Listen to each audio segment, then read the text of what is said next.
Who am I here with today? My name is Adin Ross. Nice to meet you guys watching. For those who don't know, how did you make your millions? I made my millions playing video games for a very long time, kind of building up the streaming space, kind of creating, people say what streaming is today. Did you have anybody that doubted you early on? Oh, my own family. My own family used to doubt me. I remember my parents were very big on me going to school, becoming a lawyer, an accountant, or something in mind, like with a suit and tie. But yeah, you know, everyone. My father actually believed me very early when my internet was getting declined when I was younger to get the best streaming internet. I just remember that he was always there to swipe his card and help me out when I needed it. So my dad always believed in it. He would get complaint from the neighbors and all this stuff, and he's still the same as he was 5-6 years ago when I came up. Have you ever been fucked over in business? All the time. To be a billionaire, to be successful, you're going to have people who are going to believe in you. You're going to have a tight circle that is going to invest in you. As Adin Ross, you know, his dad invested in him. It might not believe in him in the beginning, but he still invested in him. And that took him over the hump and gave him confidence and hope and faith to get to where he's at now, right? So you always remember, you always got to surround yourself with people who are going to believe in you, who's going to invest in you, who's going to, you know, pay it forward so you can be successful as well too. It happens to most people until you finally know your self-worth and what you bring to the table. And I think that if you can remember who you are and have your self-worth to the highest it can possibly be, I think it prevents you from that. Because once you realize that you're the main character in your life, once you protect yourself, and once you learn kind of how everyone out in this industry has no heart, that's when you kind of can learn how to play that game as well. Now, you've been at the table with some heavy hitters, closing massive multi-million-dollar deals. What's your best negotiation advice for anybody in business? The best negotiation advice for anyone in business is not being scared to walk away. You know, when you kind of drop that fear and it's more like, oh, it's either this happens my way or we walk away. I think that'll definitely help. Realize that very early, because a lot of people bluff in business. I mean, it's just what you do. It's a business game. It's politics. You got to kind of be fake and play both sides. The person with the most leverage is the one most willing to walk away. 100%. Did you walk away from a lot of money? Of course. I've missed out on several million-dollar opportunities involving deals and involving my own stuff that I've created. But hey, for what you may miss, there's going to be a whole other path you've never even seen before. Now I'm getting brand deals, offers, all types of business conversations that I've never had. And it's all from kind of standing your ground and being you and just not changing up for anyone but yourself. So throughout your career, what was the most amount of money that you made in a single year? Ooh, I don't know. What does Google say? I think there was this point where everyone was throwing around these big numbers, streaming deals, that what I've known, which is worth more, is taking equity. So I've actually, my best year, I'll say it's, well, how about you take a guess? $30 million. You're right around there. That's a good estimate. $30 million. That was pretty good, actually. Was it actually? That's right around there. Would you say it's a little bit more or a little bit less? A little bit more. A little bit more? A little bit more. But you're close. That's incredible, man. How does that feel? How old are you? 24. You're 24 years old making $30 million in a year. I mean, there's no words for it except God is amazing. I'm nobody without the people that watch me on a daily basis. They are not only my followers, they're my family members. I could speak about anything, and that's what also it comes in what I do. Building a very loyal fan base that loves and rides for me no matter what, and they're the reason why I can make 30 M's plus a year. Thank you guys. That's a beautiful answer. One of my favorite business sayings of I've listened to a lot of millionaires and billionaires interviews, and you know, the few things that always come up is, you know, having faith in themselves, having faith in God, you know, picking the right spouse, being involved in real estate, and the biggest one that separates millionaires and billionaires is owning land. If you own the land, you own everything on it, right? So that's the difference between million and billionaires, right? And I truly believe that Adin Ross had the faith enough to pursue his dreams, to pursue his goals, and pursue streaming like none other, right? So that's what made him get to where he's at, because of his faith, and on top of that, going after what he wanted and not giving a damn of what anybody thinks and so forth, right? So, you know, the young entrepreneurs that are listening, right? You cannot care about what anybody thinks. You know, you just got to go after what you think is right. You know, you make a mistake, you tweak it, and you move on. All right, let's get back to it. all time is where attention goes, revenue flows. 100%. And you did that better than just about anybody else. How did you build raving fans? You know, I interviewed Ryan Serhant, one of the biggest real estate brokers in the entire world out of New York City. He's selling $4 billion a year. And he said, he used to think the skill set used to be your ability to sell and all that, but it's not. It's the person who gets attention. 100%. What did you do differently from 99% of other people to be able to make $30 million in a single year? I think not fearing. That's another thing too. People are very, very hesitant and they fear. What's the point of being fear? The reason why I bought this house right here, everyone's seeing, I bought this house because life's about pulling the trigger. Life's about having no fear, and if there's consequences, you deal with them after. You got to pull the trigger, or else somebody's gonna pull it. So that's what separates 1% to the 99%. Closed mouth doesn't get fed is what. That's it. Pull the trigger in life. Go buy, go do this that you're hesitant. Oh, should I do this? Just do it. If there's consequences, if it was wrong, you learn. You got to learn things in this world. You know, nothing's gonna kind of be taught to you. You got to go out and experience it. Folks that are trying to start a business or thinking of starting a business, right? Don't overthink it. Just start it. The quicker you start it, the better. Once you start, things start to fall in place. The resources start to fall in place. Ideas start to fall in place. But if you never start, none of that will ever happen.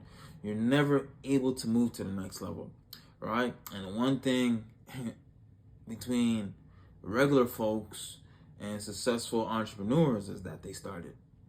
They started from somewhere. At least they put themselves in the race. You can never put yourself in the race if you're not in the race, if you're not starting that business idea, right? So you always got to start it, and then you make adjustments along the way.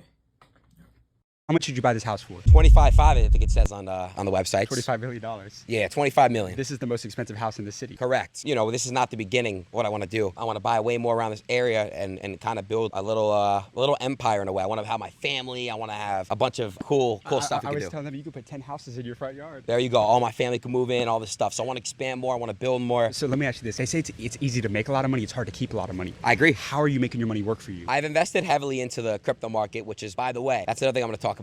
But I've invested into crypto, real estate, watches. Cars are a horrible investment. Doesn't count, obviously, unless it's Porsche. But yeah, I would say stocks, real estate, crypto. My story I had with crypto is you never want to hold too long in a market, right? Like, don't get greedy. That's one thing I did learn this year. Take your profits when you're up. Don't get greedy and go for like a 10x. If you were happy with a 1.5x or a 2x, take it. Don't get greedy. The market's always going to be up and down. It's a game. You always want cash ready when the market's ready to drop. So I think not making that mistake is something I want to be heavily about. Sorry, what was the question? How can somebody get rich with the money that they have? Chasing what fear is in the market. Look what's going on in the market, right? I'm very big into crypto. Like I said, pull your profits out when you need to, but something that's very, very safe. Again, I'm not a financial advisor, but Bitcoin, it's just holding itself. I just feel like putting your money into something that is going to go up and down, have a couple drops and upwards a year, that's kind of what you want to do with your money, in my opinion. Play hard. You got to be competitive. But again, don't do what I do and take your profits. It's very important to take your profits. So I want to challenge you. What's the best advice you've gotten throughout your career? I've actually learned this very, very recently. The best piece of advice you can give to somebody is to not take advice. And what I mean is, when you're growing up and you learn things as a child, and when you develop and you become who you are by growing up and experiencing whether it's trauma or good life experiences. I think when you tell someone, don't do this, don't do that, majority of people that are the entrepreneur type, they wanna do what the opposite crowd's telling them to. Everyone's saying, Aiden, go to school. If I were to take their advice, I wouldn't be where I'm at. And I'm not saying going to school is wrong. I'm just saying everybody has their own paths. Everybody knows what they're supposed to do with their own life. And that's why nobody should really give heavy advice on what somebody wants to do or how somebody else should run their life. It's your life. Take your own advice. You can learn, you can have input, but learn by your own mistakes and learn by your own successful points as well. We just interviewed Will Smith,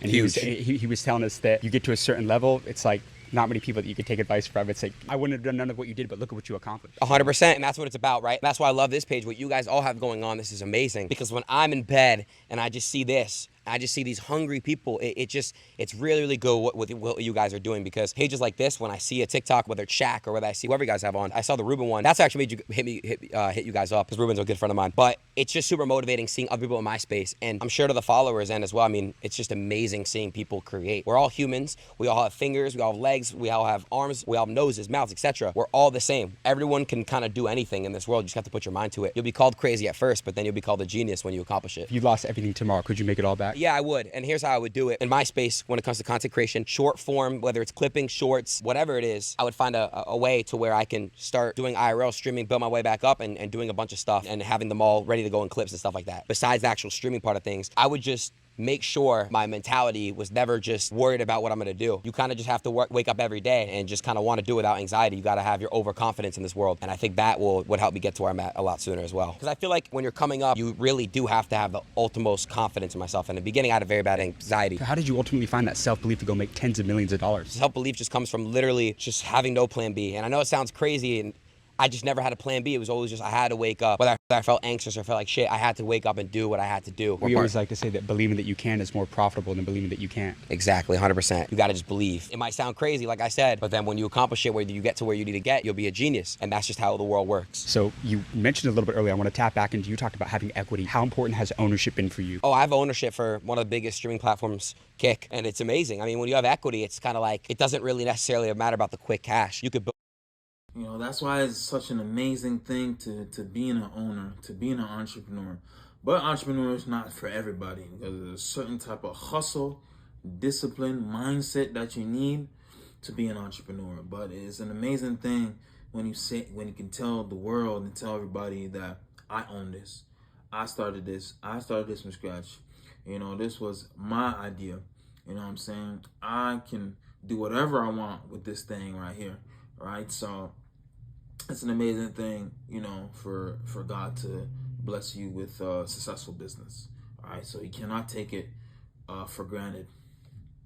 Build up a company that could sell for billions of dollars like I am with Kick, and my percent will be worth a lot of money one day. When it comes to equity, that's the real control. That's the real wealth. It's very cool to take these cash deals in the beginning, 100%, but I think as you come up in business, learning equity is the strongest thing you can get out of any type of deal. Ownership is king. Ownership is king. I want to tap back in one more time about like the content creation ultimately. You were talking about like the clipping. Give me that blueprint that it takes, right? If you had to start over today and you had to blow up again to be able to build a multi-8-figure a year, you know, business essentially from the content creation, what would that be? For the people that may not understand what clipping means exactly, our audience can be a little bit older, 30 I understand. to 50. Sure. Let's break that down to them. Make it real simple for them. So clipping is pretty much a form of content where you make a clip out of a big moment. So for example, if I were to go do a live stream swimming with sharks, so that live stream itself will probably be about 2 hours, but the clip itself could be anywhere from like 10 to 30 seconds, which will make a viral moment, which will funnel people to where you're actually live streaming off of. So pretty much clipping is just a funnel to your main live stream, if that makes sense. So a lot of people will kind of question and ask, how do streamers even make money? Like, how do you make money live streaming? How have you made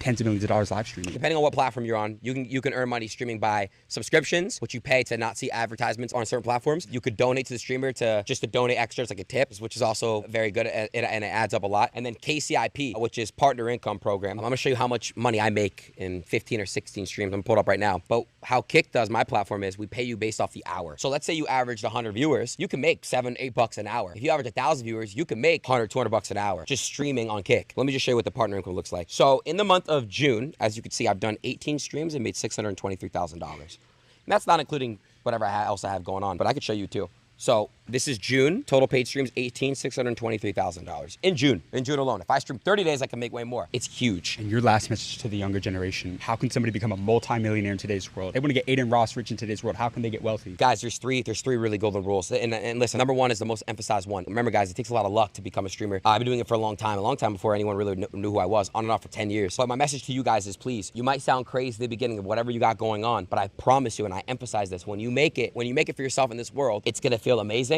And you're not going to be crazy anymore. You'll be called a genius by your peers and your family, etc. Just please believe in yourself as well.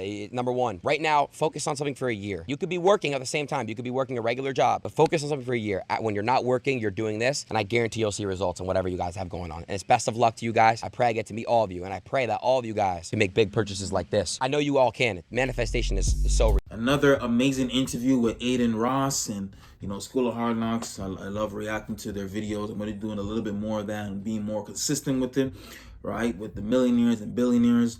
Make sure to like, share, and subscribe. Put on that ding so you know when the next one is coming out.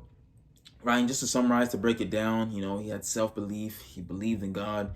He had a great inner circle. Even when folks did not believe in him, he still believed in himself. He went after his goals as an entrepreneur. You just got to do whatever it takes to make it happen. It ain't for everybody to be an owner, but, you know, the folks that are listening, if this is for you, then it is for you. All right. See you guys next time. All right. Peace.